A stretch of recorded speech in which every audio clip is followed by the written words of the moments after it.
When it comes to being compliant in the cloud, sometimes it can be quite complex. Like, I want to understand where our data is, or who's using that data, or how do we protect against oversharing of information? How do we detect against IP theft, or harassment in the workplace, conflicts of interest, or even meeting regulatory compliance? And these are common questions, right? All organizations have policies in place they make their employees sign, but as time goes on, they forget that they signed that non-harassment policy from HR. So these are just some use cases of what organizations have to deal with today, but how could we supplement those processes and procedures with technology to be proactive to the fact?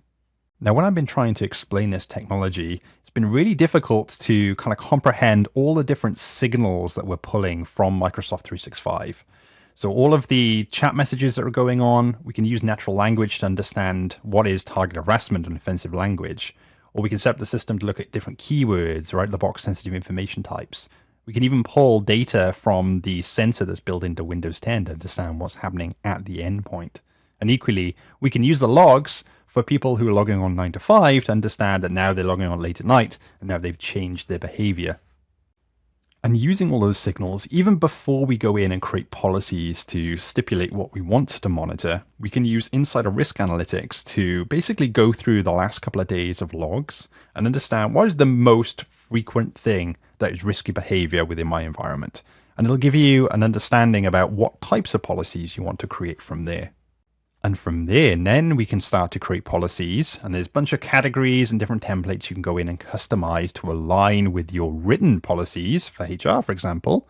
And once they've triggered, then it starts to feed into alerts. So your HR or legal teams can go in and review a summary of the information or understand whether that needs to be dismissed or actually created a case to take it further. And the cases allow those individuals to investigate anonymously the user activity. And that's to prevent bias against that person and to protect their identity as well. We can go in there and create case notes. We can bring in external contributors if we need to. Hell, we can even go in and create a team in Microsoft Teams to have that more collaborative approach to talk about that case. And then from there, we can decide that maybe it was something that was unintentional, but we can notify that user, again anonymously, a templated notice to say, hey, we've seen this type of activity by you, but maybe you should go and read our policies again, and then we can close the case. The point of that is we can also look at the history of when insider risk management cases have been closed in the past for that individual. Or if it was something that was intentional, then we can escalate it. And that basically hands off to advanced e-discovery. It automatically creates the case over there as well for us. And then our e-discovery teams can go in and collect the evidence of that. There's other features as well. We can use Power Automate to make this process a lot easier, so someone doesn't have to be monitoring this platform all the time. We can do things like this built-in templates like adding calendar reminders and notifying their manager by doing an Active Directory lookup, or we can create custom flows as well. And some of those custom flows can be supplemented with using something that's in preview today, which is bringing the audit log APIs across to Azure Sentinel. And what we can do there is basically transpose the logs just for insider risk management and then use Logic Apps, which is similar to Power Automate, to do automatic remediation, automatic alerting people to that, or even go into your current ITSM solution, which might be ServiceNow, to automatically log tickets within there as well. And also, there is a map for the other half of insider risk management, which is communication compliance. So that allows you to monitor both first-party communications in Teams, email, and Yammer in native mode, and also ingest data from third-party sources using connectors. So you could, for example, take the data that sits on a mobile phone for WhatsApp and then ingest that into the user's mailbox. So from a user point of view, they have one place that they can search everything. From a compliance point of view, we can use this e-surveillance tool to be able to monitor those communications for things like target harassment. Again, 7 languages are also available within there that we mentioned before. There's also image detection here as well. So we can detect things that are adult images, racy or gory images. And then we can use a bunch of keywords or sensitive information types that we decide. and also monitor data that might be classified to basically review the type of information that's being sent.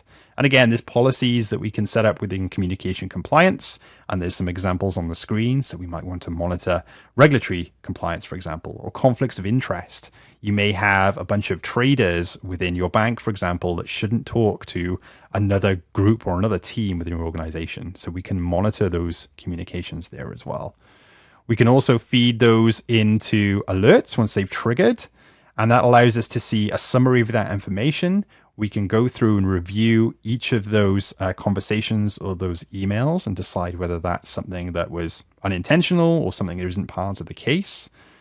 We can also do threading within here as well, and we could do annotation and redaction, which is pretty cool. And we can also tag the items as well, whether it's compliant or whether it's questionable or something that, we need to take further. We need to get legal involved. So we can escalate that then to those other departments if we need to. And then we have basically two different options to triage. We can either go back and notify that user again with a templated email notices. All of this is anonymous, again, by the way, to protect the identity and bias against that person. Or if it's something that needs further action, like legal action, then we can escalate it for investigation. And again, we get this handoff to advanced e-discovery, where that case is automatically created for us, and our e-discovery teams can collect the evidence again. There's also reports where we can go in and see what policies have matched, the high-level detail about the items per policy, and if, for example, we can drill deeper into what types of users are hitting these policies that we've set up. So thank you very much for listening. I hope that gives you a better overview about how these two solutions work within the Microsoft compliance toolset.